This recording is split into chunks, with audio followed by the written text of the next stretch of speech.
La historia de las creencias y de la vida religiosa de Tenerife no se entendería en toda su magnitud sin contemplar la vida y virtudes de Fray Juan de Jesús, el monje franciscano que en la segunda mitad del siglo XVII influyó con su piadosa y ejemplar vida en la religiosidad de la isla. En Canarias Mágica queremos aproximarnos a la olvidada biografía de este icodense, consejero espiritual de la Siervita Sor María de Jesús y centro de prodigiosos milagros tan desconcertantes como su propia levitación por las antiguas calles de Puerto de la Cruz. Una vida de virtudes y entrega a los demás que comienza a ser rescatada de su inmerecido olvido.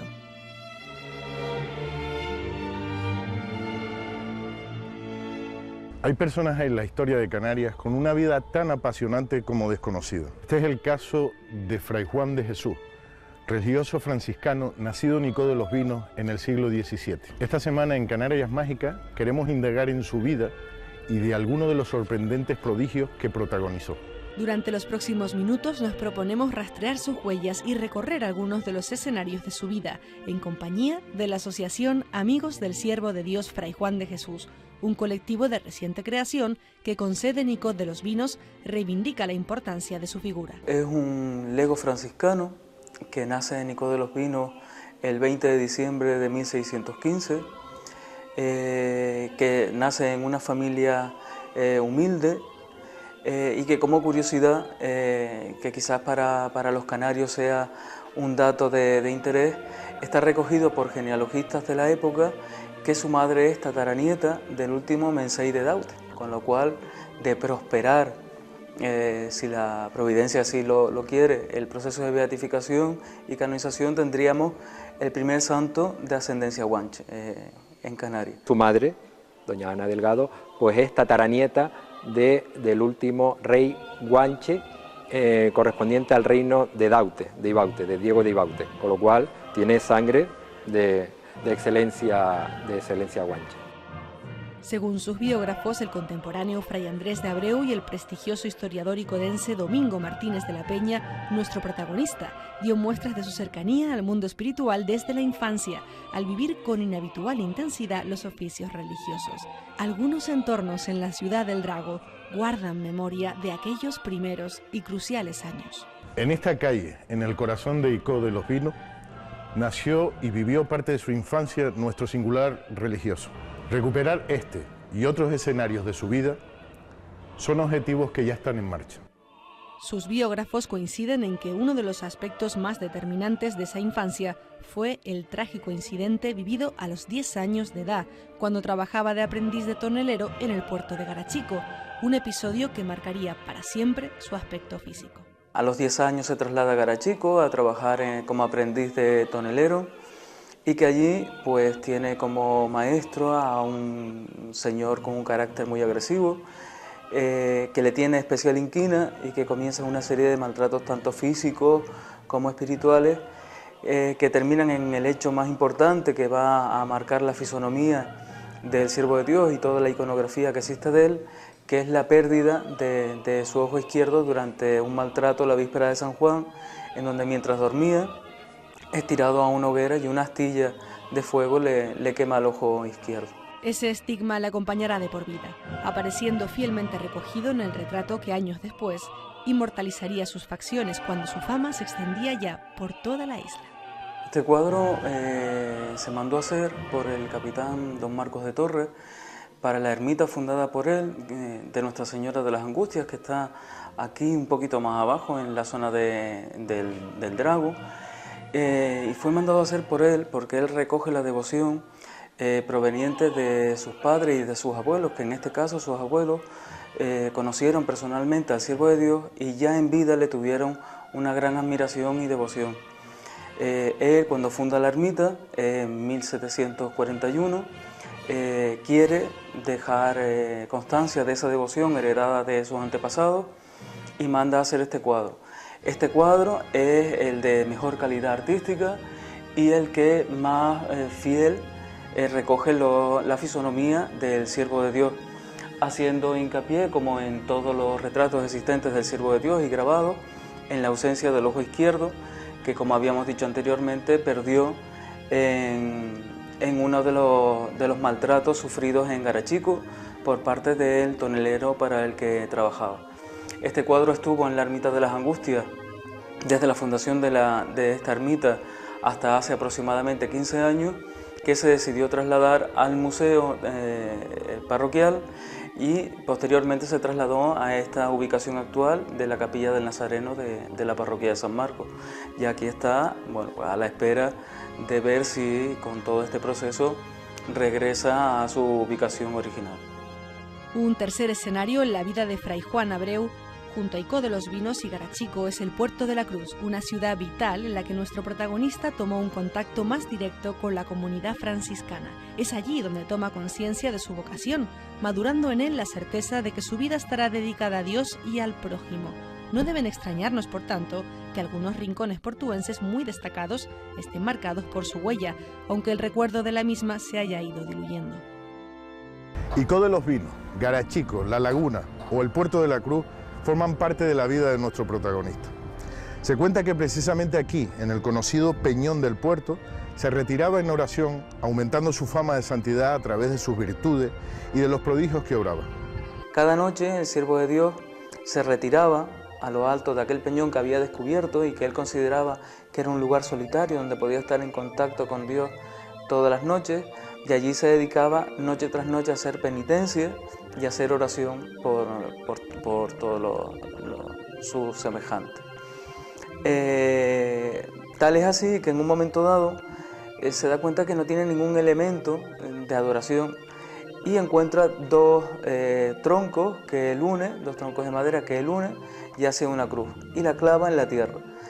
Y se recoge también de manera fidedigna que el tronco que clava en la tierra milagrosamente florece y una especie de enredadera lo cubre hasta la parte alta. Lo que es el peñón en sí existe como lugar de oración y penitencia del siervo de Dios. Es también en el Puerto de la Cruz donde experimenta uno de los portentos más sorprendentes de cuantos ayudaron a fortalecer su celebridad, la asombrosa levitación y vuelo por las calles portuenses que protagonizó ante abundantes testigos. Es en el Puerto de la Cruz donde comienzan todos los fenómenos extraordinarios, éxtasis, levitaciones, que marcarán un poco la historia y la vida espiritual del siervo de Dios.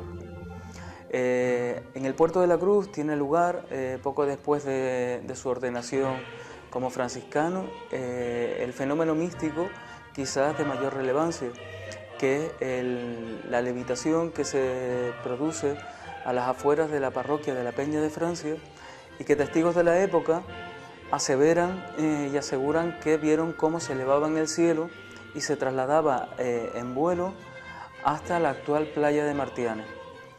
No es una leyenda, sino que realmente lo atestiguan gentes de la época y que así lo vieron. Junto a estas espectaculares manifestaciones, la vida de nuestro protagonista está marcada por las virtudes, por su entrega y caridad hacia los demás, en contraste con el desdén con el que habitualmente era tratado por algunos de sus compañeros religiosos, siendo objeto incluso, en algunos momentos, de cierta incomprensión. Un poco las grandes virtudes de Fray Juan de Jesús desde pequeño es ese sentido de la obediencia, esa diligencia que incluso el maestro tonelero de Garachico, donde empieza sus primeros indicios en el oficio, pues él lo reconocía, aunque era un maestro, digamos, que lo maltrataba, ¿no? Pero esa obediencia pues ya empiezan a verse desde ese momento, y esas grandes virtudes de humildad pues las desarrolla durante toda su vida. Por ejemplo, una de su labor la desarrolla en favor de las prostitutas de la época, cosa que en aquel momento, y según la época, era algo que causó escándalo, pero que él entendía que era por la dignidad de las mujeres, buscaba los medios y el sustento para que abandonaran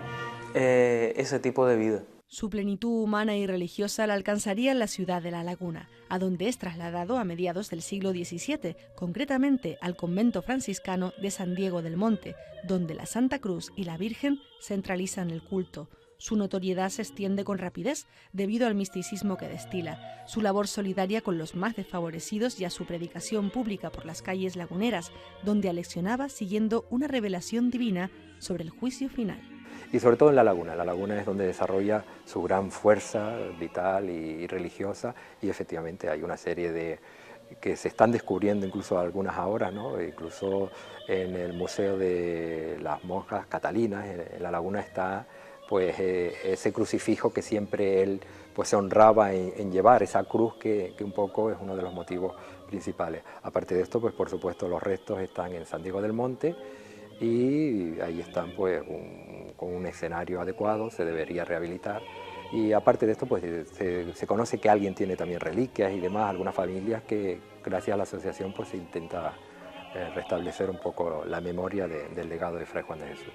Es precisamente en la laguna donde su biografía se entrelaza con la de Sor María de Jesús, la siervita de Dios, convirtiéndose en consejero espiritual de aquella monja sausalera que alcanzaría notoriedad también por sus virtudes, vida penitente y prodigios. Sí, al ser Sor María de Jesús y Fray Juan de Jesús contemporáneos, pues se conocieron, vamos. E incluso hay algunos capítulos descritos en el libro, pues un poco de esas relaciones, incluso de relaciones milagrosas que hubo entre ellos, de ese intercambio, y eran buscados. Hay que nombrar que aquella laguna de aquel momento, pues esa devoción, esa fuerza, pues se canalizaba en vida de milagrosa, tanto de Sor María de Jesús como de Fray Juan de Jesús. En la propia biografía de la monja, cuyo cuerpo incorrupto continúa causando asombro entre fieles y curiosos, ocupa un lugar relevante Fray Juan de Jesús, existiendo incluso un cuadro muy singular en el que aparecen juntos en compañía de otro personaje de la época, el famoso corsario Amaro Pargo. En cualquier caso, esa amistad entre ambos religiosos no estaría exenta de algunos episodios milagrosos. Esta amistad además está marcada por dos hechos milagrosos que denotan el cariño que entre ambos existía. Uno de ellos, los dos están recogidos en la biografía de la sierva de Dios, y uno de ellos es que en la época de la que estamos hablando existía la laguna que dio nombre a la ciudad. Tanto es así que en la época de lluvia los terrenos pues se volvían muy pantanosos y era imposible cruzar hasta San Diego del Monte, que recordemos que está, pues como el nombre dice, en el monte de la laguna, en las afueras de la laguna. En esos momentos la sierva de Dios, con un pequeño saco lleno de unas piedrecitas, los iba tirando sobre el barro y cruzaba perfectamente sobre ella hasta llegar a la ermita de San Diego del Monte y poder entrevistarse con Fray Juan de Jesús. Otro hecho milagroso es que el día que la sierva de Dios iba a hacer los votos perpetuos en el convento de Santa Catalina de Siena, por la pobreza del convento no existía ni siquiera medios para adornar el altar. Lo curioso de lo que voy a comentar a continuación es que era un hecho que solamente conocía la comunidad de las monjas catalinas, que esa mañana se iba a consagrar Sor María de Jesús. Pero el siervo de Dios, aún en la lejanía, en sueños, recibe el mensaje de lo que estaba ocurriendo. Aquella mañana, en el convento de Santa Catalina, suena la campanilla de la puerta del torno y aparece un burro cargado con flores para adornar el altar de la iglesia de Santa Catalina, para adornar el día en que se iba a consagrar la sierva de Dios. Y esto responde a que el siervo de Dios, avisado en sueños de esa situación, envía ese burro que llega hasta el convento de Santa Catalina. Resulta muy curioso contemplar cómo, a pesar de la notoriedad de la que gozó en su tiempo y de la existencia de abundante información sobre su vida, recogida directamente de sus labios por el docto franciscano Andrés de Abreu, la figura de nuestro fraile se haya ido diluyendo poco a poco con el paso de los años, y la sorpresa es mayor si cabe al tener en cuenta la gran conmoción que provocó su muerte. Muere el 6 de febrero de 1687 y se cuenta, está en la propia biografía del padre Abreu y la biografía revisada de don Domingo Martínez de la Peña, que se armó un gran tumulto. Toda la laguna, mucha población de la laguna, iba a buscar pues restos o parte de su traje, de su túnica, etcétera, y se armó ese revuelo tremendo porque claro, todos querían tener parte del cuerpo, así se entendía la santidad, hay que ver el contexto de aquel momento. Y entonces pues muere en en santidad, ¿no? Es muy probable que la labor de recuperación histórica emprendida por la Asociación Amigos del Siervo de Dios Fray Juan de Jesús contribuya en poco tiempo a hacerle justicia al célebre monje icodense.